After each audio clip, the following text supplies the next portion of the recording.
사람이 죽으면 그 혼은 어디로 가는 것일까요? 저승으로 가는 이도 있고 이승을 떠도는 이도 있다 하지요. 그런데 산 사람의 몸속으로 들어가 함께 사는 혼이 있다면 여러분은 믿으시겠습니까? 오늘 들려드릴 이야기는 시어머니를 증오했던 한 며느리가 그토록 미워하던 시어머니의 혼을 제 몸에 품고 살게 된 기이하고도 슬픈 사연입니다. 이게 무슨 짓이냐? 네가 감히 내 명을 어긴 것이냐? 당장 물러가라!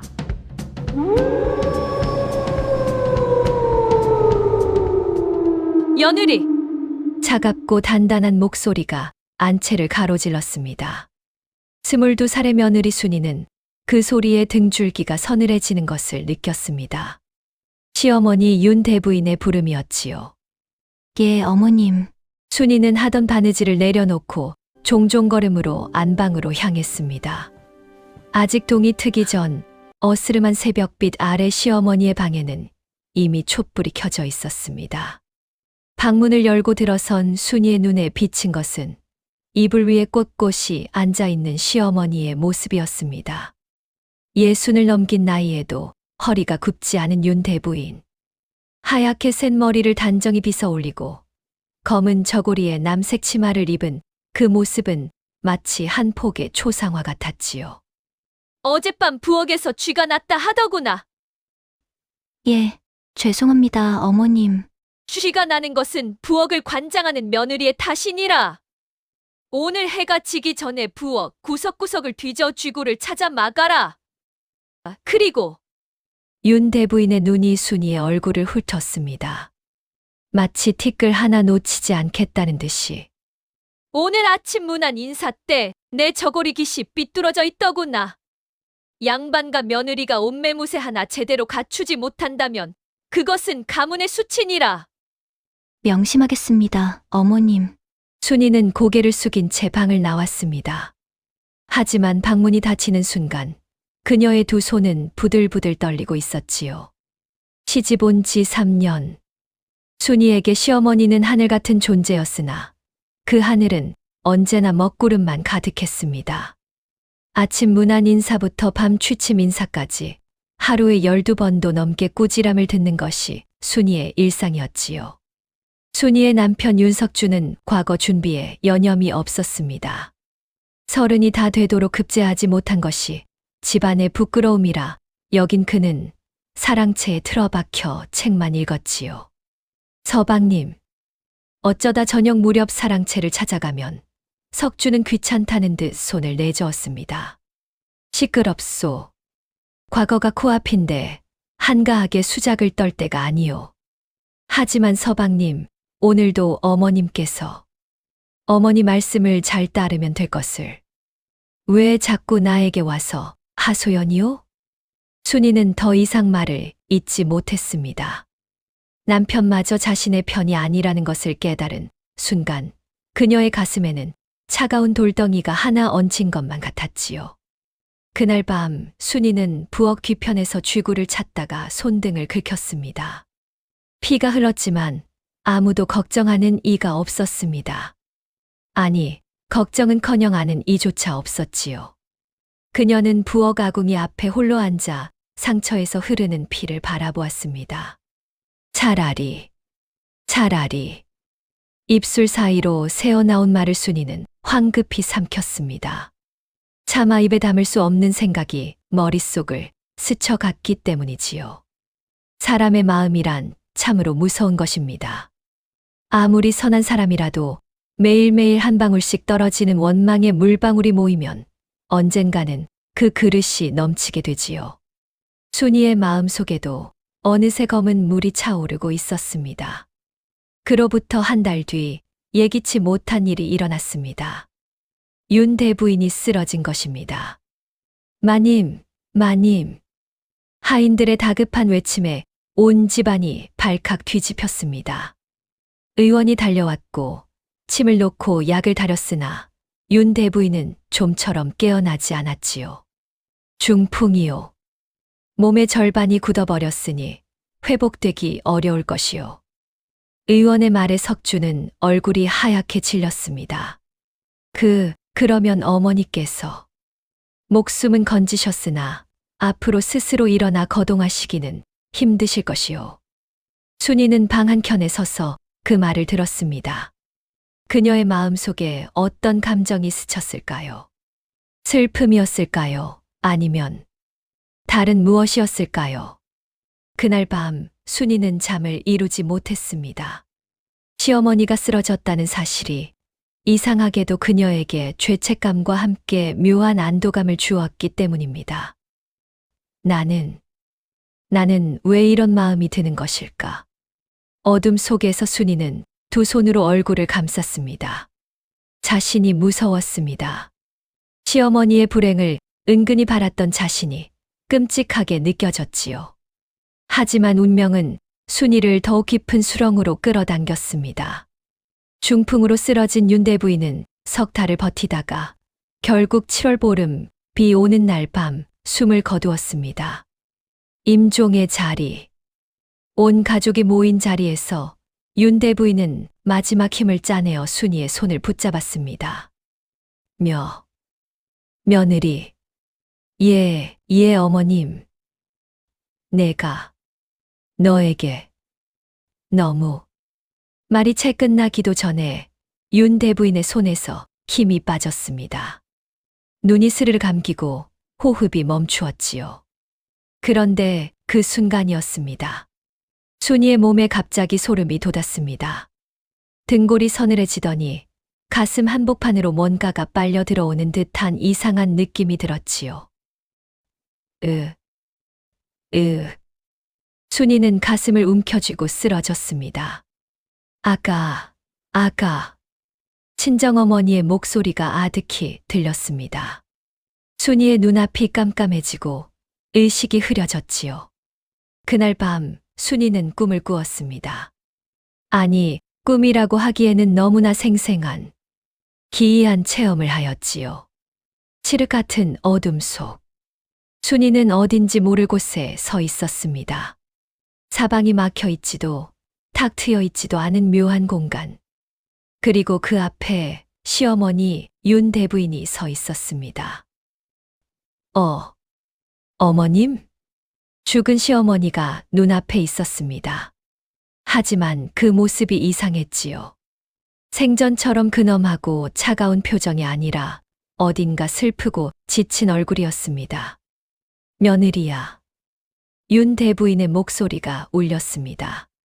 생전과는 다른 낮고 떨리는 목소리였지요. 내가 너에게 할 말이 있어 이리 왔다. 어머님은 돌아가셨습니다. 이건 꿈입니다. 꿈이라. 그래, 꿈이라면 좋겠구나. 윤대 부인은 쓸쓸히 웃었습니다.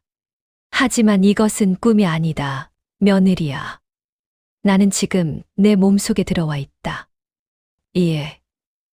내 혼이 저승으로 가지 못하고 내 몸속에 깃든 것이다. 순이는 믿을 수 없다는 듯 고개를 저었습니다. 하지만 시어머니의 다음 말에 그녀는 등골이 오싹해지는 것을 느꼈지요. 내가 살아생전 너에게 못다 한 말이 있어 차마 갈 수가 없었다. 며느리야, 내가 너에게 빚진 것이 있다.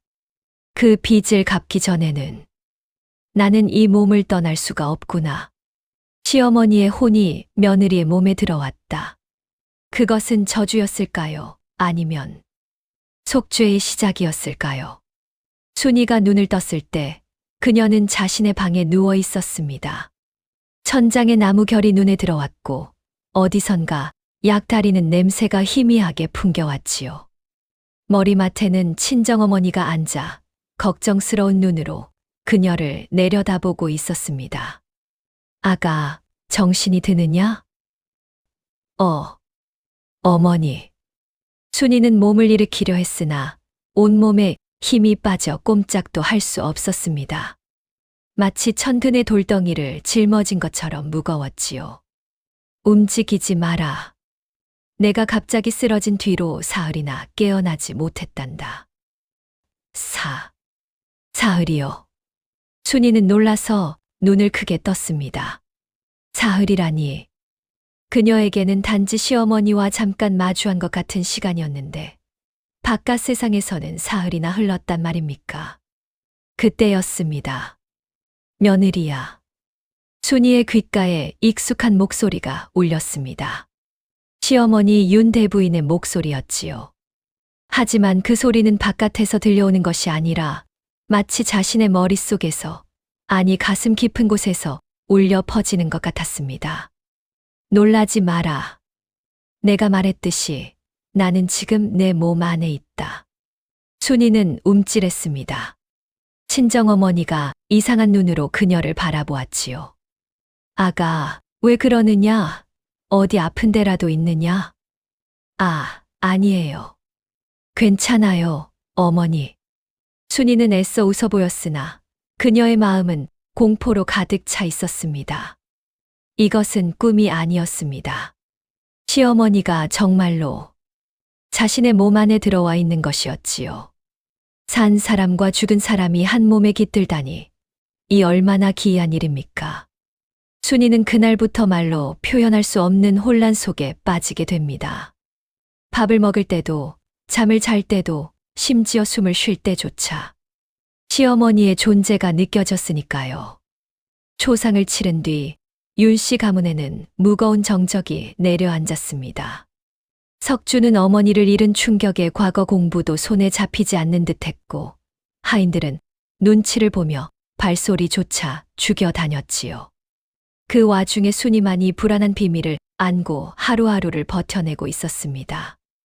어느 날 밤 순이는 잠을 이루지 못하고 뒤척이다가 결국 자리에서 일어났습니다. 등잔에 불을 켜고 방 한 구석에 앉아 무릎을 끌어안았지요. 어머님. 순이는 작은 목소리로 속삭였습니다.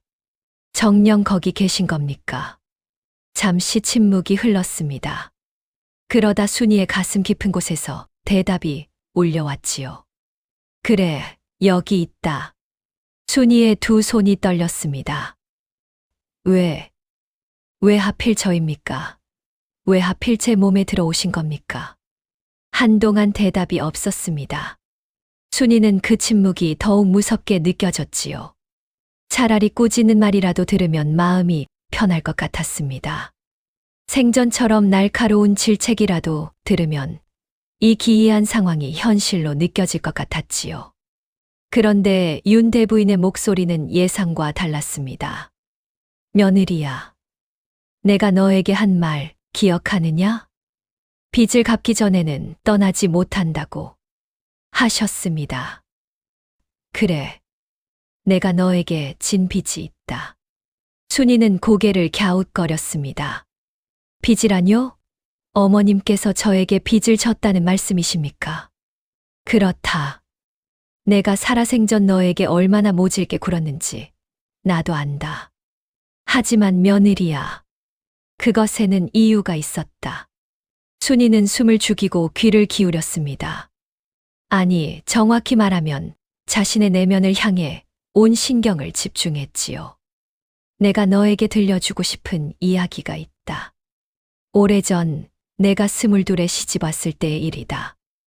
윤 대부인에게도 며느리였던 시절이 있었습니다. 그녀 역시 젊고 두려웠던 22살의 새색시였지요. 하지만 그녀가 만난 시어머니는 상상을 초월할 만큼 무서운 사람이었습니다. 50여 년 전 경기도 광주 윤씨 가문. 22살의 처녀 김씨, 훗날 윤 대부인이 될 그녀가 가마에서 내릴 때 하늘에는 먹구름이 가득했습니다. 신부 들어오신다. 하인들의 외침과 함께 대문이 열리고 김씨는 조심스럽게 발을 내디뎠습니다. 얼굴을 가린 족두리 사이로 보이는 것은 우람한 기와집과 줄지어 선 하인들. 그리고 대청마루 위에 칼처럼 서 있는 한 여인이었지요. 시어머니 정씨. 환갑이 가까운 나이에도 허리가 곧고 눈매가 서슬퍼렇게 날카로운 여인이었습니다.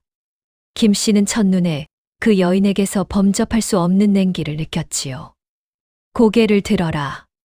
차가운 명령의 김씨는 고개를 들었습니다. 시어머니 정씨의 눈이 그녀를 위해서 아래로 훑었지요. 얼굴은 그럭저럭이로다. 하지만 양반과 며느리는 얼굴이 아니라 행실로 평가받는 법. 내일부터 제대로 가르치마. 예, 어머님. 김 씨는 떨리는 목소리로 대답했습니다. 그리고 그것이 그녀의 지옥 같은 시집살이의 시작이었지요. 시어머니 정 씨의 가르침은 잔인했습니다. 새벽 인경이 울리기 전에 일어나 부엌에 불을 지피고 하루 3번 문안 인사를 올렸지요. 밥상에 김이 식으면 뺨을 맞았고 빨래에 얼룩이 남으면 무릎을 꿇어야 했습니다.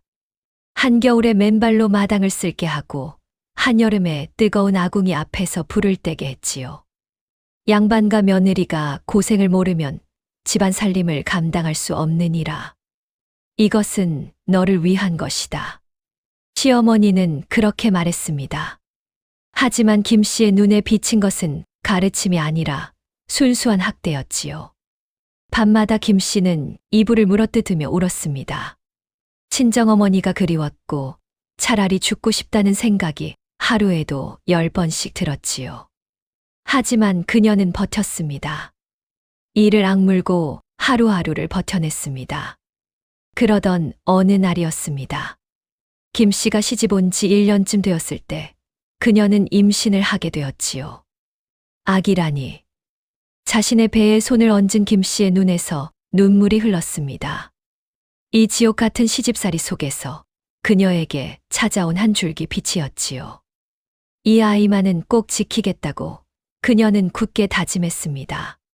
하지만 시어머니 정 씨의 반응은 차가웠습니다. 아들을 낳아라.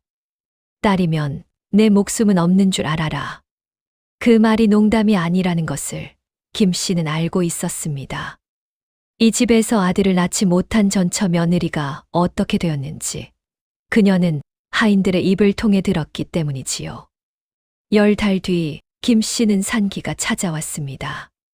비가 억수같이 쏟아지는 밤이었지요. 아이고, 아이고. 산고의 고통 속에서 김 씨는 온 힘을 다해 아이를 낳았습니다. 그리고 산파의 입에서 나온 말은 축하드립니다. 아드님이에요. 김 씨의 눈에서 기쁨의 눈물이 쏟아졌습니다. 아들이었습니다. 드디어 이 집에서 자신의 자리를 지킬 수 있게 된 것이었지요. 하지만 그 기쁨은 오래가지 않았습니다. 아이는 태어난 지 사흘 만에 갑자기 숨을 거두고 말았습니다. 김 씨의 울음소리가 집 안 가득 울려 퍼졌습니다. 그녀는 이미 싸늘하게 식어버린 아이를 끌어안고 미친 듯이 울부짖었지요. 그런데 그 순간 시어머니 정 씨가 방으로 들어왔습니다. 그리고 김 씨의 귀에 차갑게 박힌 한마디. 내 복이 없어 아이가 죽은 것이다. 서방에게 첩을 들이마. 김 씨는 그 순간 얼어붙었습니다. 자신의 아이가 죽은 그 자리에서 시어머니는 첩을 들이라고 말한 것입니다. 위로의 말 한마디 없이 그저 대를 이을 아들을 구하라는 차가운 명령만. 그날 밤 김 씨의 마음 속에서 무언가가 죽었습니다. 따뜻했던 것, 부드러웠던 것, 사람을 믿고 사랑했던 것. 그 모든 것이 재가 되어 사라졌지요. 김 씨는 그 뒤로 다시 임신을 했고 아들을 낳았습니다. 그 아들이 바로 석주, 순이의 남편이지요. 하지만 김 씨의 마음은 이미 얼음처럼 굳어버린 뒤였습니다. 그녀는 시어머니에게 당한 대로 자신도 그렇게 살아가게 되었습니다. 순이는 숨을 죽이고 시어머니의 이야기를 들었습니다. 가슴 한구석이 저릿하게 아파왔지요. 어머님, 내가 너에게 모질게 군 것은 내가 당한 대로 해야 한다고 생각했기 때문이다. 양반과 며느리란 그렇게 길러지는 것이라고. 나는 그것밖에 몰랐다. 시어머니의 목소리가 떨렸습니다. 하지만 죽고 나서야 알았다. 내가 너에게 한 것은 가르침이 아니라 상처였다는 것을. 내 시어머니가 내게 준 상처를 나는 고스란히 너에게 물려준 것이었다. 순이의 눈에 눈물이 맺혔습니다. 며느리야, 내가 너에게 빚진 것은 그것이다. 내 상처를 내게 전하지 말았어야 했는데 나는 그것밖에 할 줄 몰랐다. 미안하다. 어머님. 순이의 입에서 흐느낌이 새어 나왔습니다. 내가 이 몸을 떠나기 전에 내 빚을 갚고 싶다. 너에게 진 빚을. 그리고 이 끔찍한 굴레를 끊어내고 싶다. 시어머니에서 며느리로, 며느리에서 또 시어머니로. 대를 이어 전해지는 상처의 굴레. 윤대 부인은 그 사슬을 끊기 위해 죽어서도 며느리 곁을 떠나지 못한 것이었습니다. 하지만 순이는 아직 알지 못했습니다. 시어머니가 말한 빚에는 단순한 사과보다 훨씬 더 깊은 비밀이 숨겨져 있다는 것을.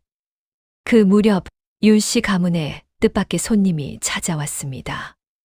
나으리, 한양에서 어르신이 찾아오셨습니다. 하인의 외침에 석주가 허둥지둥 사랑채에서 나왔고 순이도 안채에서 고개를 내밀었지요.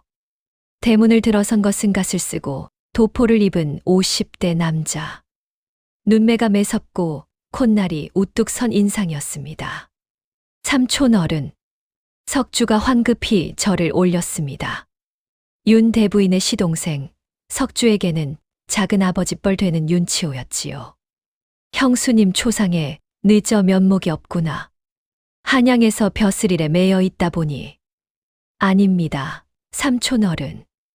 이리 오셔 주신 것만으로도 감사드립니다. 윤치호는 고개를 끄덕이더니 안채 쪽으로 시선을 돌렸습니다. 그의 눈이 순이를 발견하고 잠시 멈추었지요. 그 눈빛.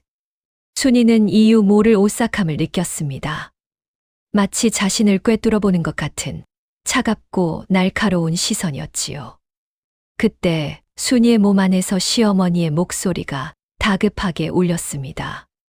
며느리야, 저 자를 조심해라. 순이는 속으로 되물었습니다. 왜 그러십니까, 어머님? 저 자는. 시어머니의 목소리가 떨렸습니다. 50년 전 내 첫 아이를 죽인 자다. 순이는 숨이 멎는 것 같았습니다. 내 첫 아이를 죽인 자. 시어머니의 그 말이 귓가에서 맴돌았지요. 대청마루 위에 서 있는 윤치호의 모습이 갑자기 다르게 보였습니다. 점잖은 양반의 얼굴 뒤에 숨겨진 어둠이 희미하게 비치는 것 같았지요. 어머님, 그게 무슨 말씀이십니까? 저분이 어찌? 순이는 속으로 다급하게 물었습니다. 하지만 시어머니의 대답은 바로 돌아오지 않았지요. 마치 오랜 세월 눌러두었던 기억을 꺼내는 것이 고통스러운 듯 긴 침묵이 이어졌습니다. 조카 며느리. 윤치호의 목소리가 순이를 불렀습니다. 순이는 화들짝 놀라 고개를 들었지요. 예, 작은 아버님. 형수님 초상을 치르느라 고생이 많았겠구나. 얼굴이 많이 상했어. 아닙니다. 제가 해야 할 도리를 했을 뿐입니다. 순이는 고개를 숙이며 대답했습니다. 하지만 그녀의 심장은 미친 듯이 뛰고 있었지요. 윤치호의 시선이 자신의 등을 훑고 지나가는 것이 느껴졌습니다. 윤치호는 의미심장하게 고개를 끄덕이더니 석주에게로 시선을 돌렸습니다.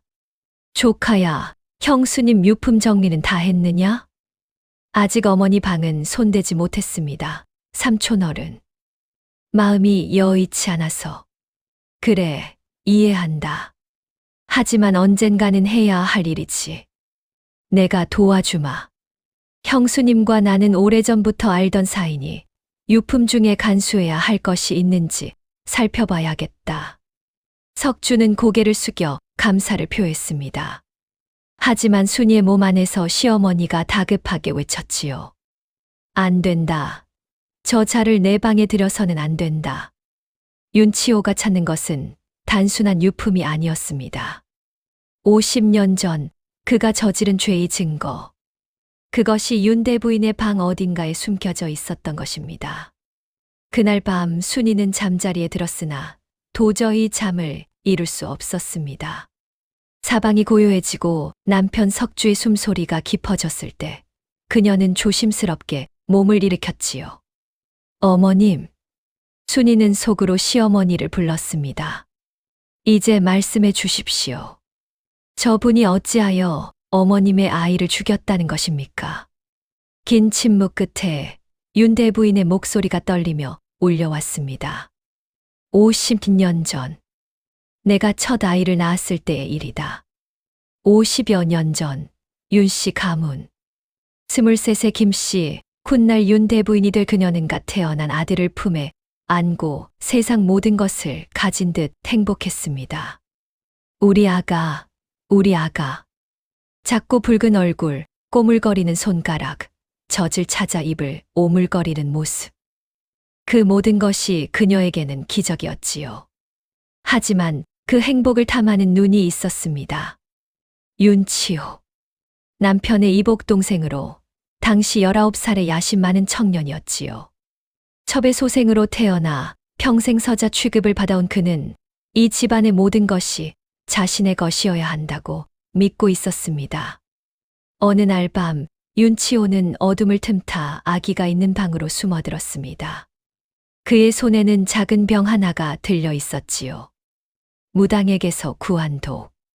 사람의 손길이 닿지 않은 것처럼 보이게 하는 알 수 없는 병으로 죽게 만드는 독이었습니다. 형의 대가 끊어지면 이 집안은 내 것이다. 윤치호는 낮게 중얼거리며 아기의 입술에 독을 발랐습니다. 아기는 잠시 보챘으나 이내 잠들었지요. 사흘 뒤 아기는 갑자기 열이 오르더니 숨을 거두었습니다. 아이고. 김씨의 울음소리가 집안을 가득 채웠지요. 의원은 원인을 알 수 없는 병이라고 했고 시어머니 정씨는 며느리의 복이 없어서 그렇다며 차갑게 말했습니다. 아무도 의심하지 않았습니다. 갓난아기가 병으로 죽는 것은 드문 일이 아니었으니까요. 하지만 한 사람이 모든 것을 보고 있었습니다. 마님. 김씨가 아이의 초상을 치르고 방에서 울고 있을 때 한 하인이 조심스럽게 문을 열었습니다. 오래전부터 김씨를 따르던 늙은 하인, 복덕이었지요. 복덕아, 지금은 만날 마음이 아니다. 물러가거라. 하지만 마님께 드릴 말씀이 있사옵니다. 아무도 없는 곳에서 김씨는 무언가 이상함을 느끼고 고개를 들었습니다. 복덕의 얼굴에는 두려움과 괴로움이 뒤섞여 있었지요. 무슨 일이냐? 복덕은 주위를 살핀 뒤 낮은 목소리로 말했습니다. 마님, 도련님은 병으로 죽은 것이 아니옵니다. 뭐라고? 소인이 그날 밤 작은 도련님이 아기 방에 몰래 들어가는 것을 보았사옵니다. 작은 도련님의 손에는 작은 병이 들려 있었고 김씨의 얼굴이 하얗게 질렸습니다. 내 말은 치호가 내 아이를. 소인이 다 보았사옵니다, 마님. 하지만 소인 같은 미천한 종의 말을 누가 믿겠사옵니까? 게다가 작은 도련님은 무서운 분이시옵니다. 소인의 목숨이. 복덕은 그 말을 끝맺지 못했습니다. 몸이 벌벌 떨리고 있었지요. 김씨는 두 주먹을 불끈 쥐었습니다. 증거가 있느냐? 작은 도련님이 버린 병을 소인이 주었사옵니다. 마님께 드리려 했으나 두려워서 소인의 방에 숨겨두었사옵니다. 복덕이 품에서 작은 도자기 병을 꺼냈습니다. 김씨는 떨리는 손으로 그것을 받아들었지요. 이것이 바로 윤대 부인이 50년간 숨겨온 비밀이었습니다. 자신의 아이를 죽인 자의 증거. 하지만 그녀는 그것을 세상에 드러내지 못했습니다. 며느리야. 시어머니의 목소리가 순이의 가슴 속에서 울렸습니다. 내가 궁금해하는 것을 알고 있다. 왜 내가 그 증거를 가지고도 복수하지 못했는지. 순이는 고개를 끄덕였습니다. 그때 나는 가스물을 넘긴 며느리에 불과했다. 시어머니는 나를 미워했고 남편은 나보다 동생을 더 아꼈지. 내가 증거를 들이밀어 봤자 누가 내 말을 믿었겠느냐? 그래서 그냥 참으신 겁니까? 아니다. 나는 복수를 기다렸다.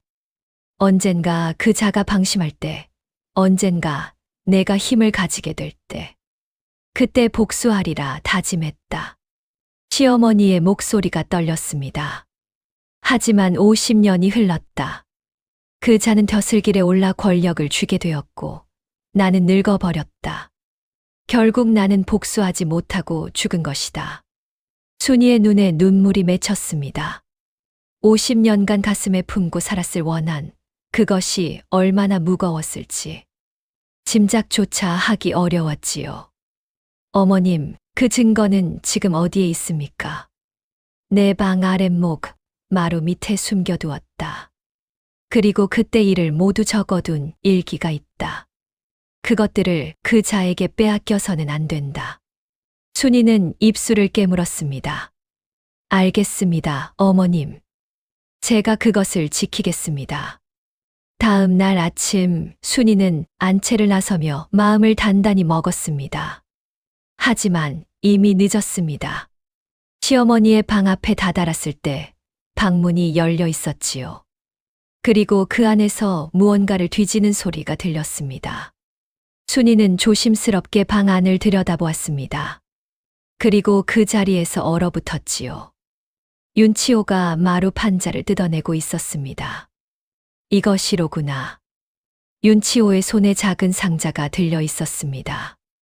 오래되어 빛이 바랜 목함. 그 안에 무엇이 들었는지 순이는 알 수 있었지요. 안 된다. 시어머니의 비명이 순이의 몸 안에서 터져 나왔습니다. 그 순간 순이도 모르게 그녀의 입에서 소리가 터졌지요. 멈추세요. 윤치호가 화들짝 놀라 뒤를 돌아보았습니다.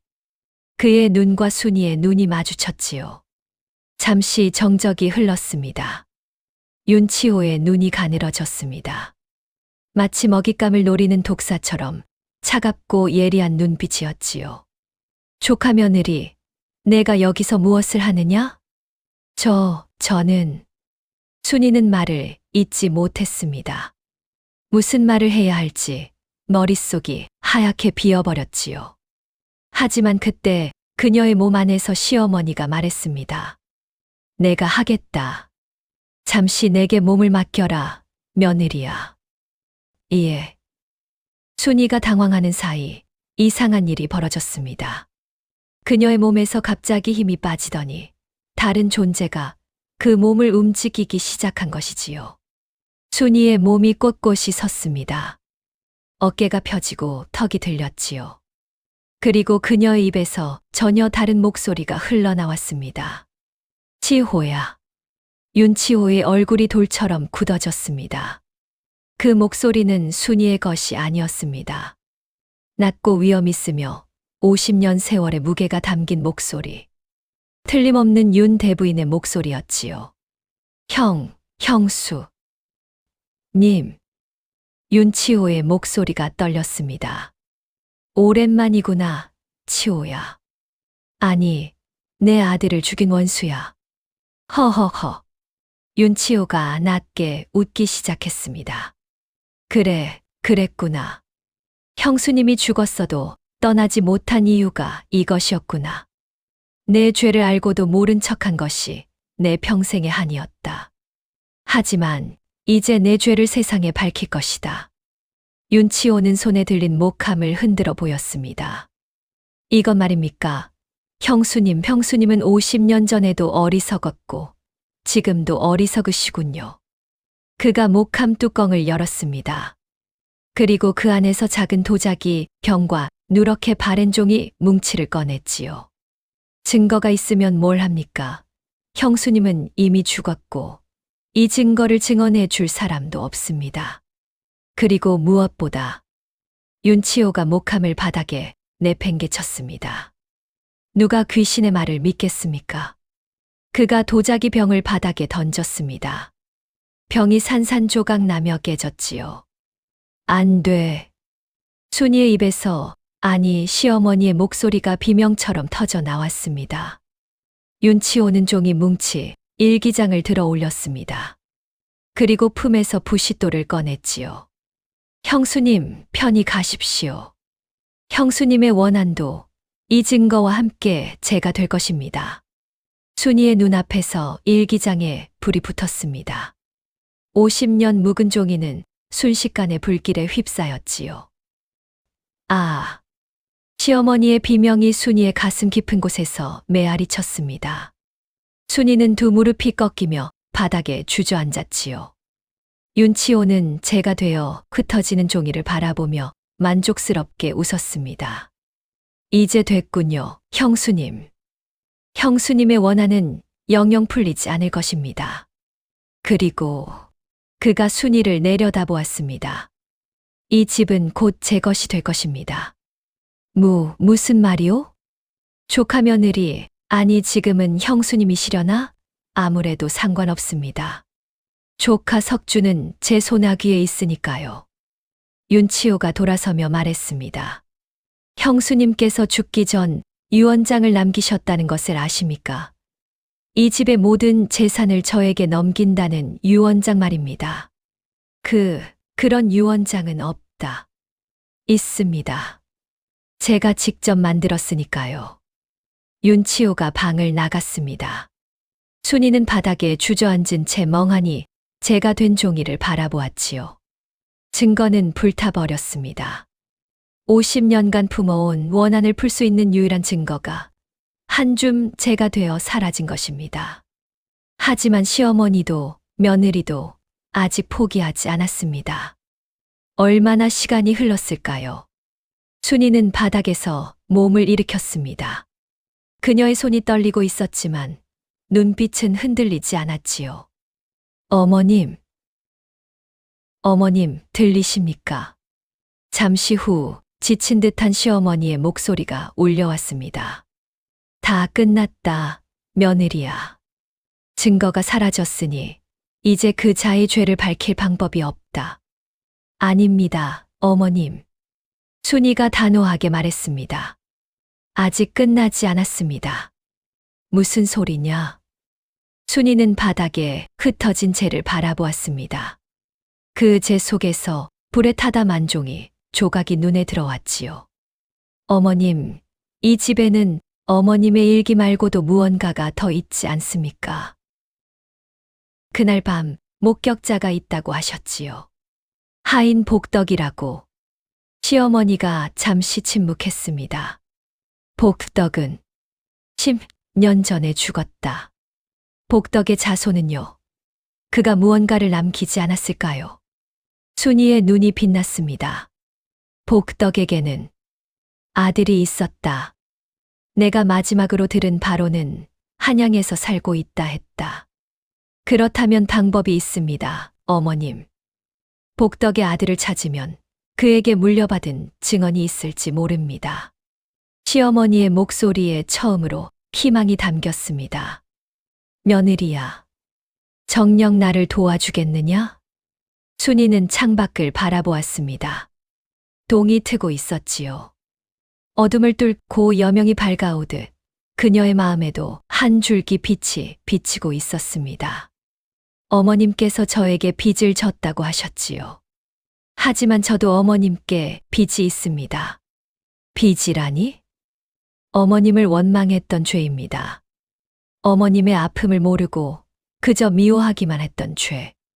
이제야 어머님의 마음을 알았으니 이번에는 제가 어머님을 위해 무언가를 해 드리고 싶습니다.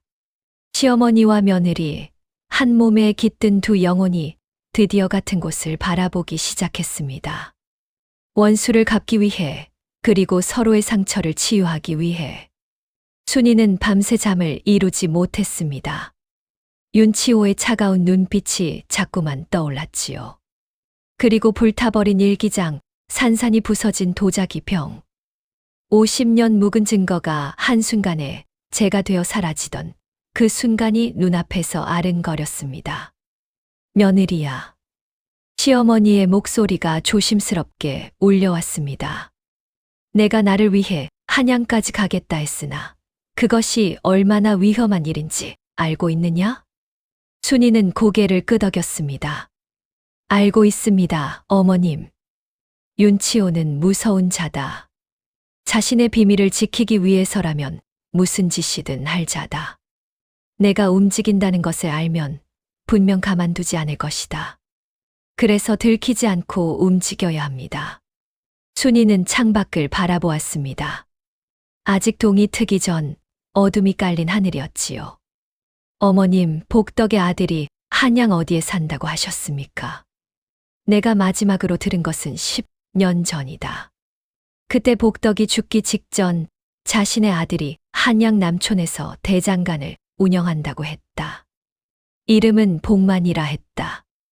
남촌 대장간, 복만이. 알겠습니다. 순이는 작은 보따리를 꾸렸습니다. 옷가지 몇 벌과 노잣돈, 그리고 만약의 사태에 대비한 작은 은장도를 넣었지요. 문제는 어떻게 이 집을 빠져나가느냐 하는 것이었습니다.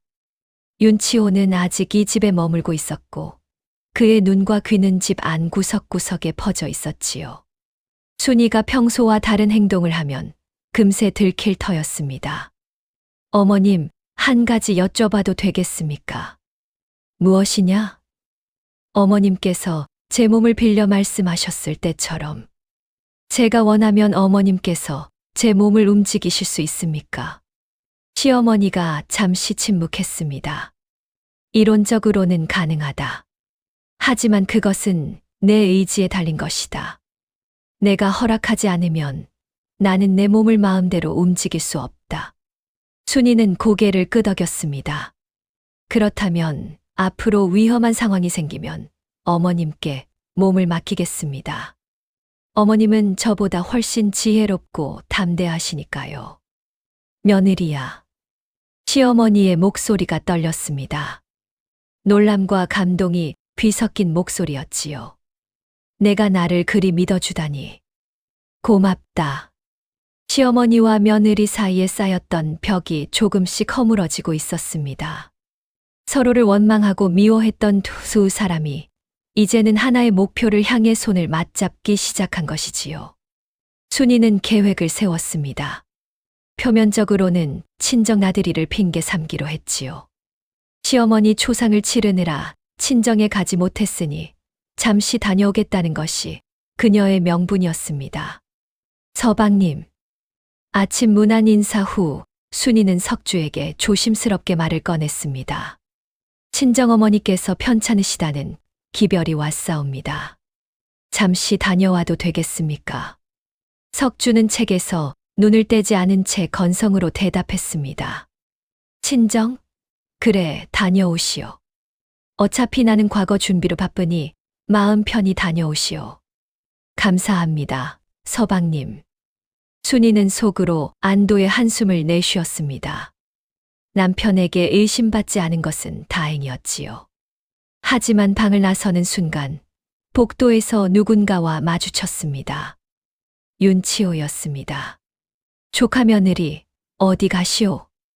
아, 작은 아버님. 순이의 심장이 쿵쾅거렸습니다. 윤치호의 눈이 그녀의 손에 들린 보따리를 훑었지요. 짐을 꾸린 것을 보니 어디 먼 길을 가시려는 모양이구려. 친정에 잠시 다녀오려 합니다. 어머니께서 편찮으시다 하여. 그렇소. 그것 참 걱정이로군. 윤치호가 한 걸음 다가왔습니다. 순이는 본능적으로 뒷걸음질 쳤지요. 그런데 말이오, 조카 며느리. 윤치호의 목소리가 낮아졌습니다. 어젯밤 형수님 방에서 있었던 일을 기억하시오? 순이의 등골이 서늘해졌습니다. 저는 무슨 말씀이신지 아직도 시치미를 떼시려오? 윤치호가 순이의 턱을 손가락으로 들어 올렸습니다. 그의 눈이 뱀처럼 차갑게 빛났지요. 형수님의 혼이 내 몸에 깃들어 있다는 것 나는 알고 있소. 어젯밤 내 입에서 형수님의 목소리가 나왔을 때 나도 처음에는 놀랐지. 하지만 생각해보니 오히려 잘된 일이오. 무슨. 형수님이 죽어서도 떠나지 못하고 며느리 몸에 붙어 있다니. 이보다 더 불쌍한 꼴이 어디 있겠소. 그리고 내가 무슨 짓을 해도 귀신 들린 며느리의 말을 누가 믿겠소. 윤치호가 피식 웃었습니다. 친정에 가든 어디에 가든 마음대로 하시오. 하지만 기억하시오. 이 집의 주인은 곧 내가 될 것이오. 그리고 그때가 되면 그가 순이의 귀에 대고 속삭였습니다. 형수님의 혼도 내 목숨도 내 손에 달린 것이오. 윤치호가 돌아서 갔습니다. 순이는 벽에 기댄 채 거친 숨을 몰아쉬었지요. 며느리야, 괜찮으냐? 시어머니의 목소리가 걱정스럽게 울렸습니다. 괜찮습니다, 어머님. 오히려 확신이 생겼습니다. 확신. 저 자를 반드시 무너뜨려야 한다는 확신 말입니다. 순이의 눈에 불꽃이 일었습니다. 두려움은 분노로, 분노는 결의로 바뀌었지요. 이제 그녀에게 물러설 길은 없었습니다. 순이는 그날 오후 집을 나섰습니다. 친정으로 가는 길과 한양으로 가는 길은 처음 10리까지는 같았지요. 순이는 일부러 하인 하나를 데리고 나섰습니다. 윤치호의 의심을 피하기 위해서였습니다. 마님, 길이 험하오니 조심하십시오. 늙은 하인 돌쇠가 앞장서며 말했습니다. 이 하인은 순이가 시집 올 때부터 함께한 믿을 수 있는 사람이었지요. 돌쇠야. 예, 마님. 내게 부탁할 것이 있다. 순이는 주위를 살핀 뒤 낮은 목소리로 말했습니다. 나는 친정에 가는 것이 아니라 한양에 가야 한다. 하지만 이 사실을 아무에게도 알려서는 안 된다. 돌쇠의 눈이 커졌습니다. 한양이라뇨? 마님 혼자서 한양까지 가시겠다는 말씀이십니까? 그래. 중요한 일이 있다. 내가 친정까지 가서 내가 며칠 머물 것이라고 전해다오. 그리고 내가 돌아올 때까지 시간을 벌어다오. 돌쇠는 한참을 망설였습니다. 하지만 순이의 단호한 눈빛을 보고는 결국 고개를 끄덕였지요. 알겠습니다, 마님. 부디 조심하십시오. 고맙다, 돌쇠야. 갈림길에서 돌쇠와 헤어진 순이는 홀로 한양을 향해 걸음을 옮겼습니다. 발은 아팠고 길은 멀었습니다. 양반과 며느리로 살면서 한 번도 이렇게 먼 길을 걸어본 적이 없었지요. 하지만 순이는 멈추지 않았습니다. 며느리야, 힘들면 잠시 쉬어도 된다. 괜찮습니다, 어머님. 해가 지기 전에 조금이라도 더 가야 합니다. 내 몸이 상하면 나도 함께 사라지게 된다. 무리하지 마라. 순이는 피식 웃었습니다. 어머님, 혹시 저를 걱정하시는 겁니까? 시어머니가 대답하지 않았습니다. 하지만 순이는 느낄 수 있었지요. 가슴 한구석에서 따뜻한 온기가 퍼지는 것을. 참으로 기묘한 일이었습니다.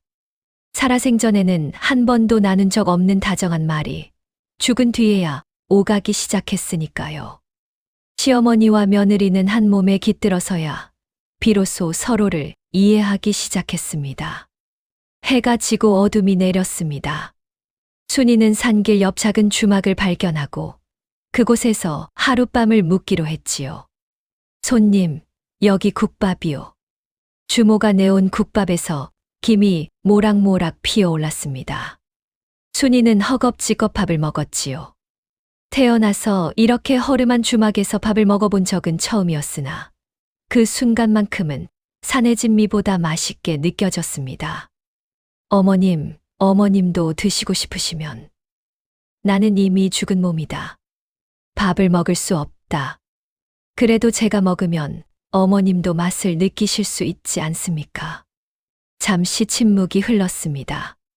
그래, 내 말이 맞다. 내가 먹는 것을 통해 희미하게나마 맛을 느낄 수 있다. 순이는 국밥을 천천히 음미하며 먹었습니다. 시어머니도 이 맛을 느끼고 있을 것이라 생각하니 이상하게도 밥이 더 맛있었지요. 그때 주막문이 열리며 낯선 사내들이 들어왔습니다. 검은 옷을 입은 사내 셋. 그들의 눈이 주막 안을 훑더니 순이에게 멈추었지요. 순이는 본능적으로 불길함을 느끼고 고개를 숙였습니다. 저 여인 아니요? 그래, 틀림없어. 윤씨 가문 며느리라 했지. 사내들이 낮은 목소리로 수근거렸습니다. 순이의 심장이 쿵쾅거리기 시작했지요. 며느리야, 저 자들은 윤치호가 보낸 자들이다. 분명 너를 미행한 것이다. 순이의 손이 떨렸습니다. 도망쳐야 했습니다. 하지만 출구는 저 사내들이 서 있는 문밖에 없었지요.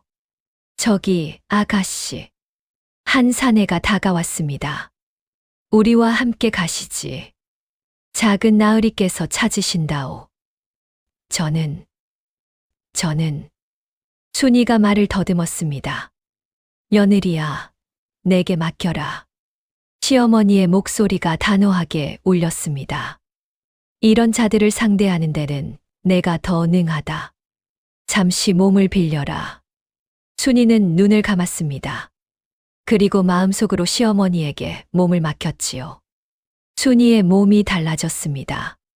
구부정했던 어깨가 펴지고 떨리던 손이 멈추었지요. 그리고 그녀의 입에서 전혀 다른 목소리가 흘러나왔습니다. 이것들이 낮고 위험 있는 목소리. 윤 대부인의 목소리였습니다. 감히 양반과 마님을 붙잡으려 하느냐? 사내들이 움찔했습니다. 분명 아까까지 떨고 있던 여인이 갑자기 전혀 다른 사람처럼 변한 것이지요. 아니, 저 여인이 윤치호가 보냈다고 했느냐? 좋다, 그 자에게 전해라. 윤 대부인이 순이의 몸을 빌려 한 걸음 앞으로 나섰습니다. 사내들이 본능적으로 뒷걸음질 쳤지요. 내 이미 죽은 몸이라 두려울 것이 없다. 저승까지 그 자를 끌고 갈 각오가 되어 있으니 함부로 건드리면 내 놈들도 무사하지 못할 것이다. 사내들의 얼굴이 하얗게 질렸습니다. 귀신. 사람 잡는 귀신이 되기 싫으면 당장 꺼져라. 사내들이 문 밖으로 도망쳤습니다. 주막 안의 사람들은 무슨 일인지 몰라 어리둥절해했지요. 윤 대부인은 잠시 그들이 떠난 것을 확인한 뒤 몸의 지배권을 순이에게 돌려주었습니다. 순이가 정신을 차렸을 때 그녀는 의자에 주저앉아 있었습니다. 어머님, 고맙습니다. 아직 안심하기 이르다. 저 자들이 돌아가면 윤치호가 더 많은 사람을 보낼 것이다. 서둘러야 한다. 순이는 고개를 끄덕이고 급히 주막을 나섰습니다. 밤길은 어둡고 위험했습니다. 하지만 순이는 멈추지 않았습니다. 시어머니와 함께라면 어떤 어둠도 두렵지 않았으니까요. 사흘 밤낮을 걸었습니다. 낮에는 사람들 틈에 섞여 걷고 밤에는 산속이나 들판에서 쪽잠을 잤지요. 발에는 물집이 잡혔고 온몸이 쑤셨습니다. 하지만 순이는 한 번도 불평하지 않았습니다. 그리고 나흘째 되는 날 아침 드디어 한양의 모습이 눈앞에 펼쳐졌습니다. 어머님, 한양입니다. 순이의 목소리가 떨렸습니다. 태어나서 한 번도 와본 적 없는 한양. 높은 성곽과 빼곡한 기와집, 수없이 많은 사람들. 모든 것이 낯설고 어지러웠지요. 그래, 한양이다. 내가 젊었을 때 와본 이후로 50년 만이구나. 시어머니의 목소리에도 감회가 담겨 있었습니다. 남촌으로 가자. 복만이의 대장간을 찾아야 한다. 순이는 사람들 틈을 헤치며 남촌 쪽으로 향했습니다. 길을 물어가며 한참을 걸은 끝에 작은 대장간 앞에 다다랐지요. 저기요. 순이가 대장간 안을 향해 소리쳤습니다. 복만이라는 분을 찾습니다. 쇠를 두드리던 중년 남자가 손을 멈추고 고개를 들었습니다. 이마에 땀이 송골송골 맺힌 투박하게 생긴 사내였지요. 복만이는 접니다만 누구시오? 순이의 가슴이 뛰었습니다. 찾았습니다. 드디어 복덕의 아들을 찾은 것입니다. 저는 광주 윤씨 가문의 며느리입니다. 당신 아버지 복덕에 대해 여쭤볼 것이 있어 찾아왔습니다. 복만의 얼굴이 굳어졌습니다. 아버지요? 아버지는 10년 전에 돌아가셨는데. 알고 있습니다. 하지만 당신 아버지께서 돌아가시기 전에 혹시 무언가를 남기지 않으셨습니까? 예를 들어 윤 씨 가문에서 있었던 일에 대한 기록 같은 것을요. 복만의 눈이 흔들렸습니다. 그의 반응을 본 순이는 확신했지요. 무언가 있다는 것을. 들어오시오. 복만이 대장간 뒤쪽의 작은 방을 가리켰습니다. 여기서는 말하기 곤란한 이야기요. 운명의 실타래가 다시 이어지기 시작했습니다. 50년 전의 진실이 드디어 빛을 보려 하고 있었지요. 복만이 안내한 방은 대장간 뒤편에 붙은 작은 초가였습니다. 낡은 방문을 열자 쇳내와 땀내가 뒤섞인 냄새가 풍겼지요. 허름한 살림살이가 눈에 들어왔습니다. 구석에 놓인 솥단지, 빛바랜 이불, 그리고 벽에 걸린 낡은 호미 몇 자루. 앉으시오. 복만이 멍석을 가리켰습니다. 순이는 조심스럽게 자리에 앉았지요. 멀리서 오시느라 고생이 많으셨겠소. 먼저 물이라도. 아닙니다. 저는 괜찮습니다. 순이가 손을 저었습니다. 시간이 없습니다. 솔직하게 말씀드리겠습니다. 저는 지금 쫓기는 몸입니다. 복만의 눈이 가늘어졌습니다. 쫓긴다고요? 양반가 마님이 누구에게 쫓긴다는 말이오? 윤치호라는 자입니다. 당신 아버지 복덕께서도 아실 겁니다. 그 자가 50년 전에 무슨 짓을 저질렀는지. 복만의 얼굴이 돌처럼 굳어졌습니다. 그의 손이 무릎 위에서 떨리기 시작했지요. 그 이름을 어찌 아시오? 당신 아버지께서 돌아가시기 전 시어머님께 말씀하셨습니다. 그리고 시어머님께서 저에게 말씀해 주셨습니다. 순이는 잠시 숨을 고른 뒤 말을 이었습니다. 복만 씨, 저는 시어머님의 유언을 받들어 이곳에 왔습니다.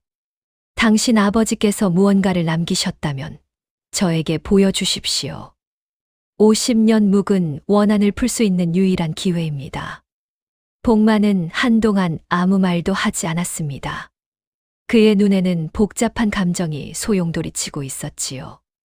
두려움, 망설임, 그리고 무언가에 대한 그리움. 아버지는 복만이 천천히 입을 열었습니다. 돌아가시기 사흘 전 저를 부르셨소. 그리고 한 가지 물건을 건네주셨지.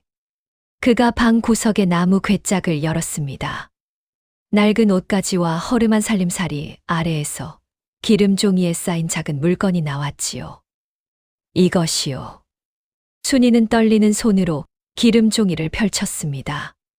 그 안에는 누렇게 바랜 종이 몇 장이 들어 있었지요. 이것은 시어머니의 목소리가 순이의 가슴 속에서 떨리며 울렸습니다. 복덕의 증언서다. 그 자가 이것을 남겨두었구나.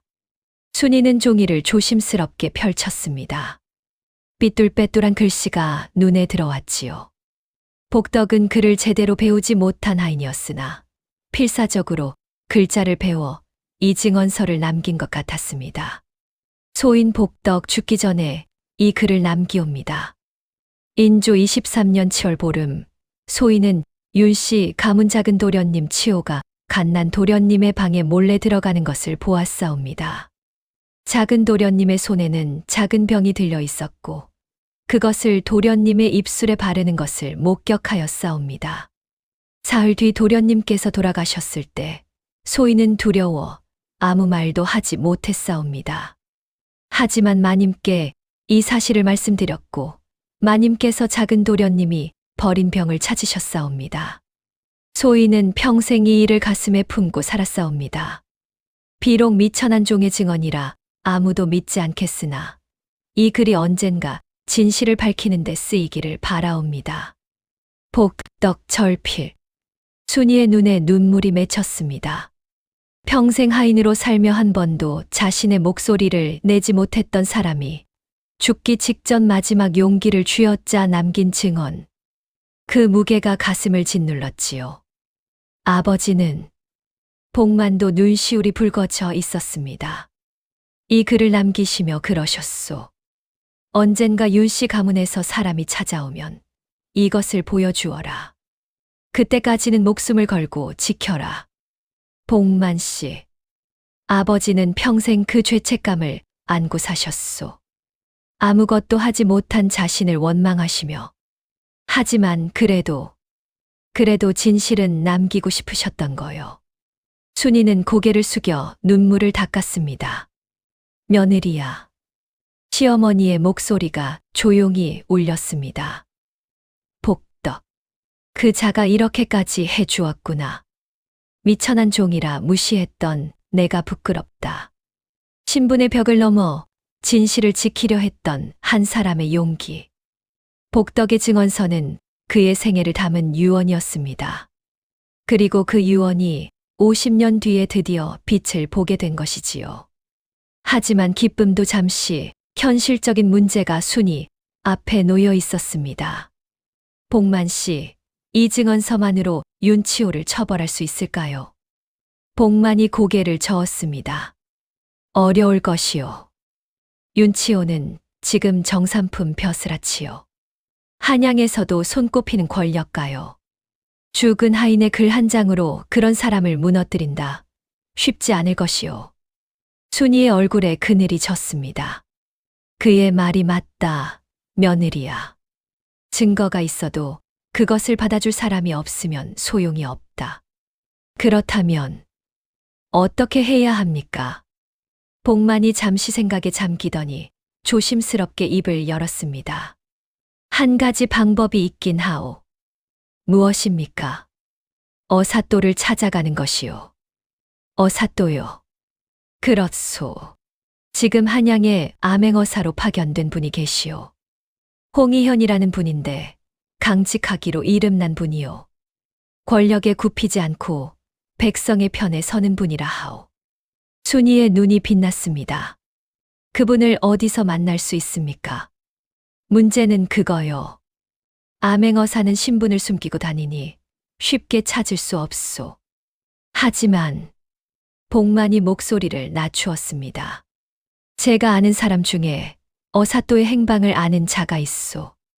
남대문 밖 주막에서 일하는 사내인데 어사또의 밀사 노릇을 한다 하오. 순이는 일어섰습니다. 그 사람을 만나게 해 주십시오. 그날 저녁 순이는 복만과 함께 남대문 밖 주막을 찾았습니다. 주막 안은 사람들로 북적거렸습니다. 보부상, 지게꾼, 행상들이 술잔을 기울이며 떠들고 있었지요. 순이는 얼굴을 가린 채 조심스럽게 주위를 살폈습니다. 저기요.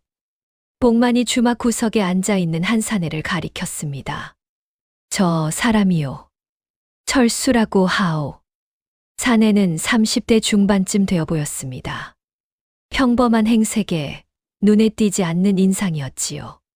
하지만 그의 눈빛만큼은 예사롭지 않았습니다. 날카롭고 깊은 눈. 철수형. 복만이 다가가 인사했습니다. 웬일이오, 복만. 그리고 이분은? 철수의 눈이 순이를 훑었습니다. 어사또를 베어야 할 분이요. 철수의 표정이 굳어졌습니다. 어사또, 무슨 일로? 순이가 앞으로 나섰습니다. 정삼품 벼슬아치의 50년 묵은 살인죄를 고발하려 합니다. 철수의 눈이 커졌습니다. 살인죄라. 그것도 정삼품. 윤치호라는 자입니다. 50년 전 갓난아기를 독살한 자입니다. 증거도 있습니다. 순이가 품에서 복덕의 증언서를 꺼내 보였습니다. 철수는 그것을 받아들고 천천히 읽어 내려갔지요. 한참을 읽던 철수의 얼굴에 미묘한 변화가 일었습니다. 윤치호. 이 자, 나도 알고 있소. 아십니까? 요즘 어사또께서 조사하고 계신 부정부패 사건에 윤치호의 이름이 자주 오르내리오. 뇌물수수, 백성 착취. 하지만 증거가 부족해 손을 대지 못하고 계셨지. 철수가 순이를 똑바로 바라보았습니다. 그런데 이 증언서가 사실이라면 50년 전 살인죄까지 더해지는 것이요. 어사또께서 분명 관심을 가지실 것이요. 순이의 얼굴에 희망이 번졌습니다. 어사또를 만나게 해 주실 수 있습니까? 철수가 고개를 끄덕였습니다. 내일 새벽 북악산 기슭의 작은 암자에서 만나실 수 있을 것이요. 다만 그의 얼굴이 심각해졌습니다. 조심하시오. 윤치호가 당신을 쫓고 있다면 내일 새벽까지 무사히 버티는 것이 관건이요. 희망의 빛이 보이기 시작했습니다. 하지만 그 빛에 닿기 전에 어둠이 먼저 순이를 덮쳐왔습니다. 그날 밤 순이는 복만의 집에서 쪽잠을 청했습니다. 몸은 지쳐 있었으나 머리는 맑았습니다. 내일이면 어사또를 만날 수 있다. 내일이면 50년 묵은 원한을 풀 수 있다. 그 생각에 가슴이 두근거렸지요. 며느리야. 시어머니의 목소리가 부드럽게 울렸습니다.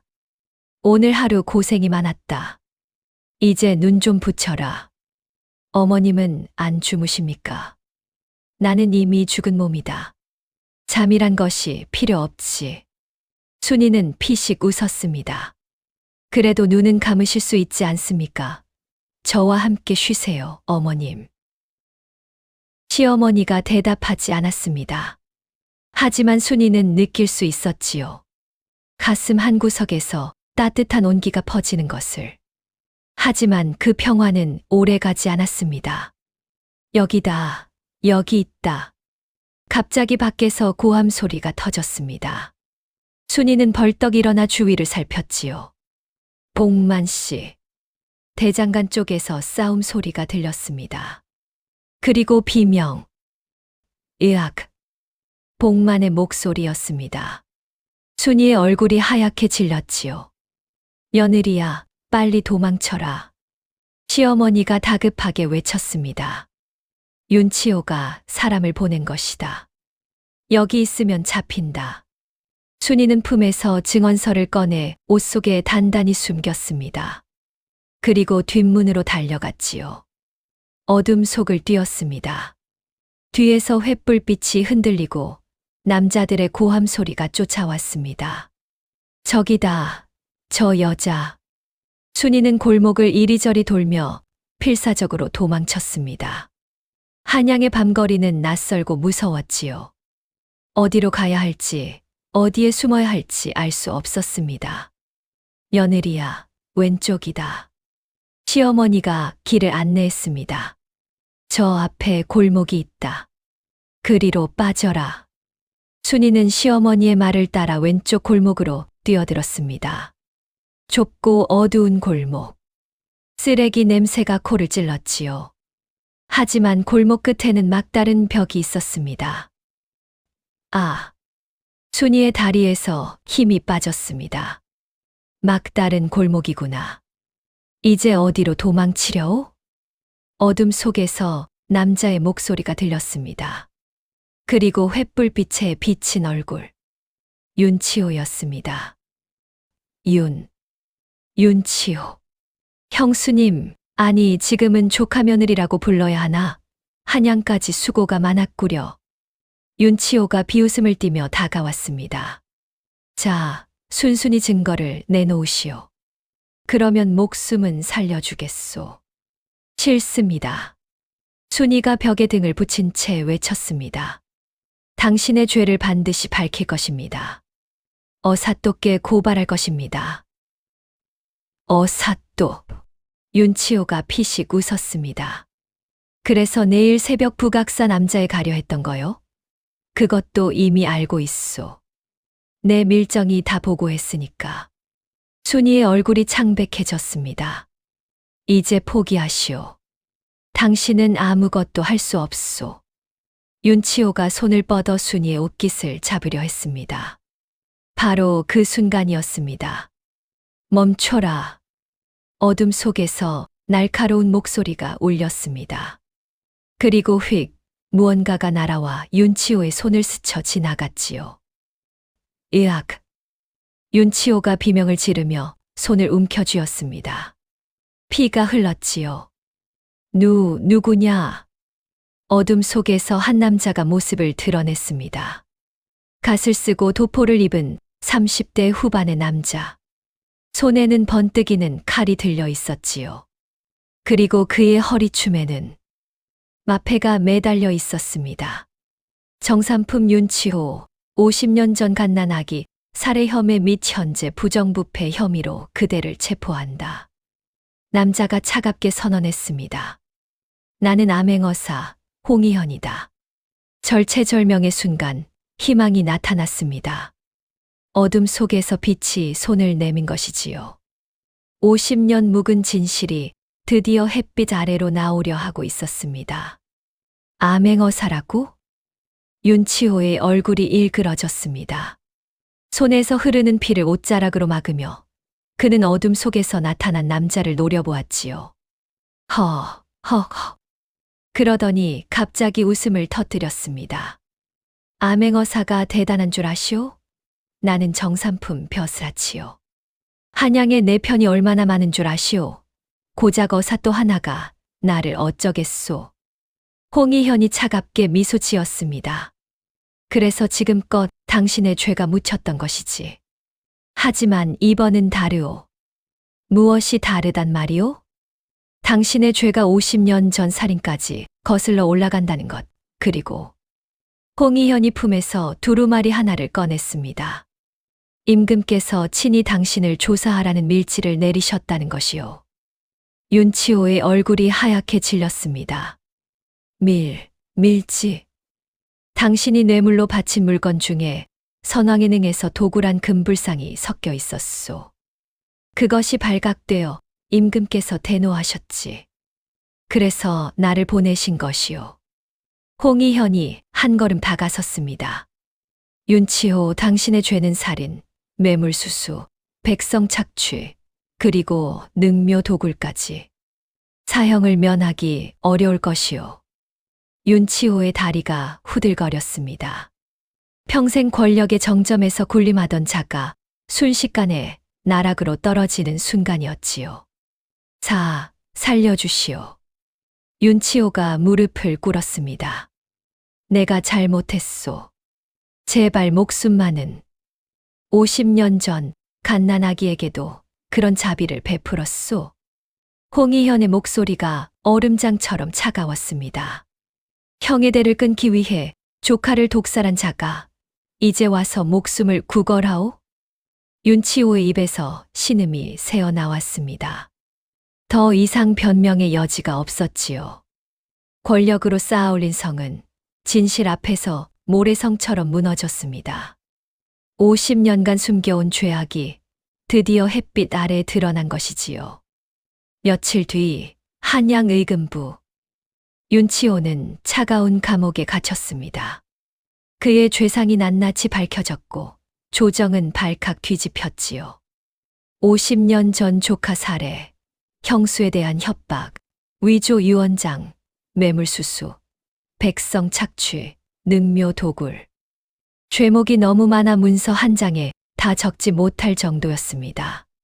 죄인 윤치호, 앞으로 나오거라. 의금부 나장의 외침에 윤치호가 끌려 나왔습니다. 불과 며칠 사이에 그는 완전히 다른 사람이 되어 있었지요. 허리는 굽었고 눈은 풀렸으며 입가에는 미친 듯한 웃음이 걸려 있었습니다. 허허허. 그는 연신 헛웃음을 흘리며 중얼거렸습니다. 내가 이렇게 될 줄이야. 형수가 죽어서도 나를 잡으려 했구나. 그의 시선이 먼 곳을 향했습니다. 형수, 당신이 이겼소. 당신이. 윤치호는 그렇게 끌려갔습니다. 그리고 보름 뒤 저자거리에서 참수형이 집행되었지요. 50년 동안 권력의 그늘에 숨어있던 살인자가 드디어 응보를 받았습니다. 하지만 이 이야기의 끝은 처벌이 아니었습니다. 진정한 끝은 두 영혼의 이별이었지요. 윤치호의 처형이 끝난 뒤 순이는 광주 윤씨 가문으로 돌아왔습니다. 오랜 여정이었습니다. 몸은 지쳤으나 마음은 이상하게 평온했지요. 무거운 짐을 내려놓은 것 같은 홀가분함이 온몸에 퍼졌습니다. 마님, 돌쇠가 달려와 저를 올렸습니다. 무사히 돌아오셨습니다. 저희가 얼마나 걱정했는지. 고생했다, 돌쇠야. 순이는 미소를 지으며 안채로 들어갔습니다. 그날 밤 순이는 시어머니의 방을 찾았습니다. 빈 방이었습니다. 시어머니가 돌아가신 뒤로 아무도 손대지 않은 방. 먼지가 쌓이고 공기가 탁했지요.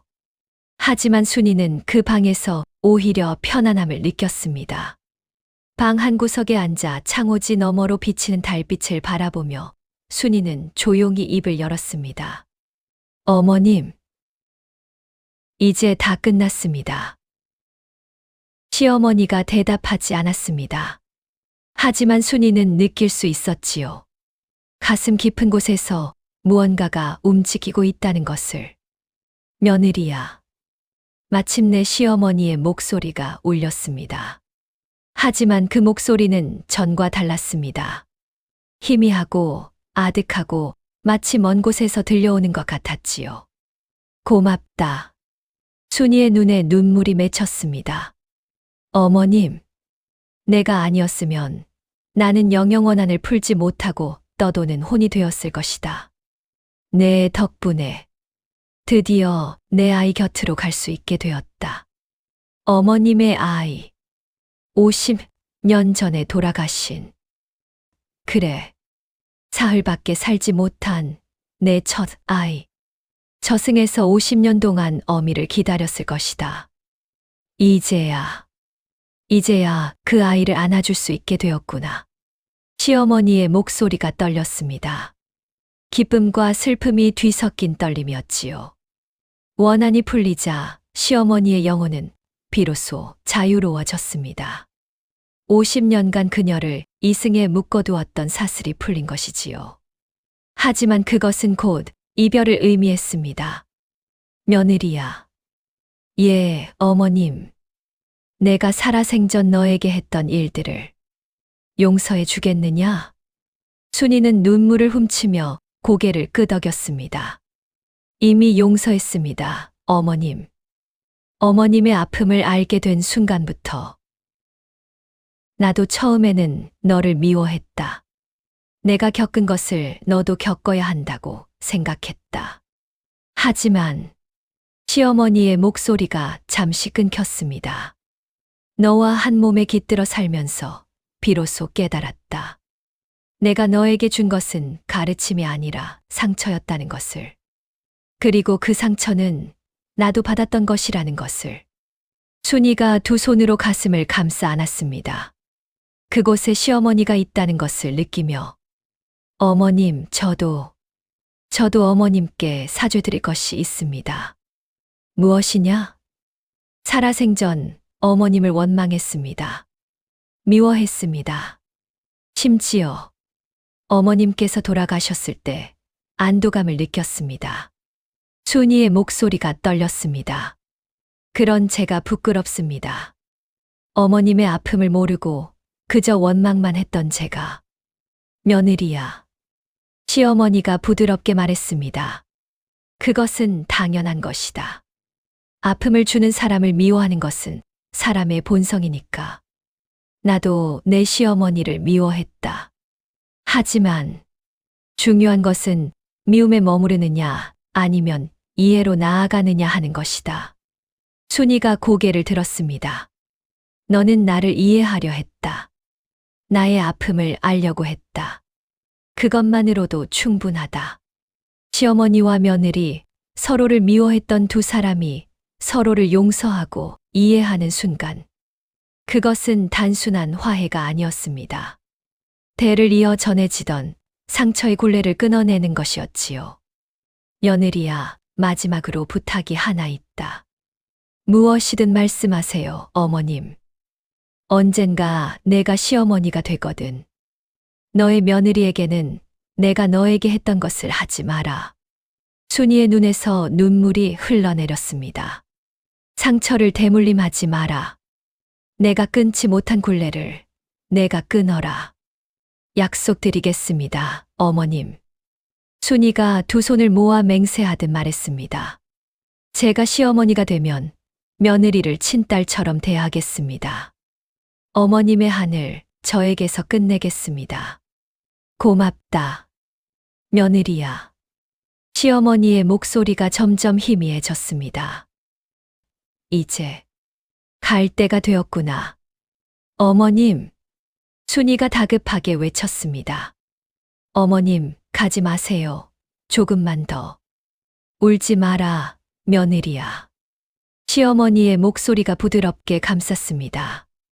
나는 떠나지만 너의 가슴 속에 남아있을 것이다. 내가 나를 기억하는 한 나는 사라지지 않는다. 어머님, 잘 살아라, 며느리야.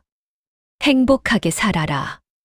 그 순간 순이의 가슴 깊은 곳에서 무언가가 빠져나가는 느낌이 들었습니다.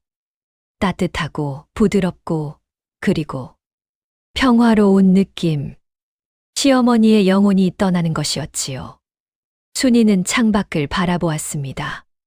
달빛 사이로 희미한 빛 하나가 하늘로 올라가는 것이 보였습니다. 아니, 빛이 두 개였습니다. 큰 빛 하나와 작은 빛 하나. 어미와 아이.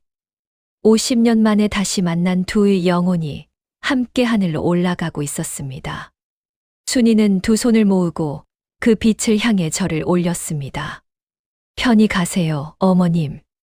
그리고 감사합니다. 시어머니의 영혼은 그렇게 떠났습니다. 50년 묵은 원한을 풀고 죽은 아이와 다시 만나 드디어 저승으로 간 것이지요. 그리고 순이는 홀로 남았습니다. 하지만 그녀는 더 이상 외롭지 않았습니다. 가슴 속에 시어머니와 함께했던 기억이 따뜻하게 남아 있었으니까요. 세월이 흘렀습니다.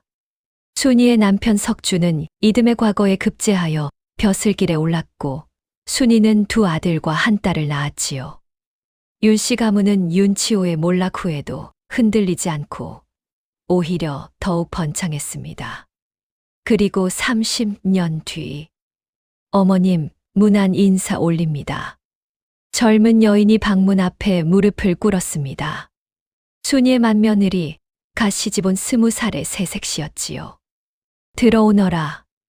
방문이 열리고 순이가 모습을 드러냈습니다. 50이 넘은 나이에도 눈빛이 맑고 얼굴에 온기가 감도는 여인.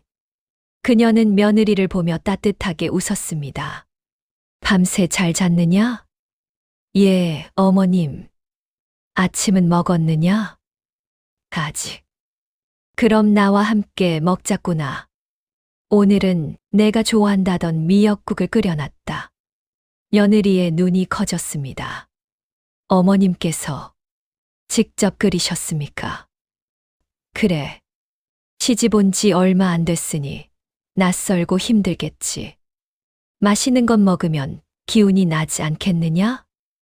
며느리의 눈에 눈물이 글썽거렸습니다. 어머님, 왜 우느냐? 울 일이 아니지 않느냐? 순이가 며느리의 손을 잡았습니다. 따뜻하고 부드러운 손이었지요. 이 집에서 내가 힘들어하는 것을 원치 않는다. 나는 내 시어머니지만 너를 딸처럼 생각하마. 어려운 일이 있으면 언제든 말해라. 며느리가 고개를 숙여 눈물을 훔쳤습니다. 감사합니다, 어머님. 정말 감사합니다. 순이는 며느리의 등을 토닥이며 창밖을 바라보았습니다. 푸른 하늘, 흰 구름, 그 사이로 따스한 햇살이 쏟아지고 있었지요. 순이는 시어머니와의 약속을 지켰습니다. 며느리에게 상처를 대물림하지 않았고 대신 따뜻함과 이해를 전했지요. 시어머니에서 며느리로, 며느리에서 시어머니로 이어지던 상처의 굴레는 순이에 대해서 끊어졌습니다. 그리고 그 자리에 사랑의 굴레가 새로 시작되었지요. 순이는 밤마다 시어머니를 생각했습니다. 미워했던 날들, 함께했던 날들, 그리고 이별의 날. 그 모든 기억이 이제는 아프지 않았습니다. 오히려 따뜻하게 가슴을 채워주었지요. 어머님, 잘 계시지요? 혼잣말처럼 중얼거리며 순이는 달빛을 바라보았습니다.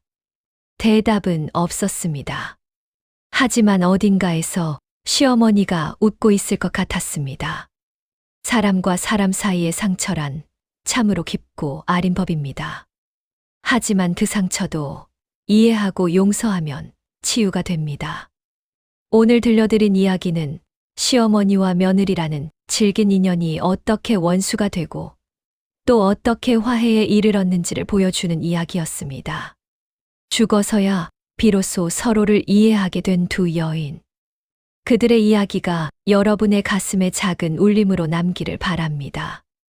혹시 지금 누군가를 미워하고 계신다면 잠시 멈추어 생각해 보십시오. 그 사람에게도 당신이 모르는 아픔이 있을지 모릅니다. 이해는 용서의 시작이고 용서는 치유의 시작입니다. 오늘 이야기는 여기서 마칩니다. 들어주셔서 감사합니다.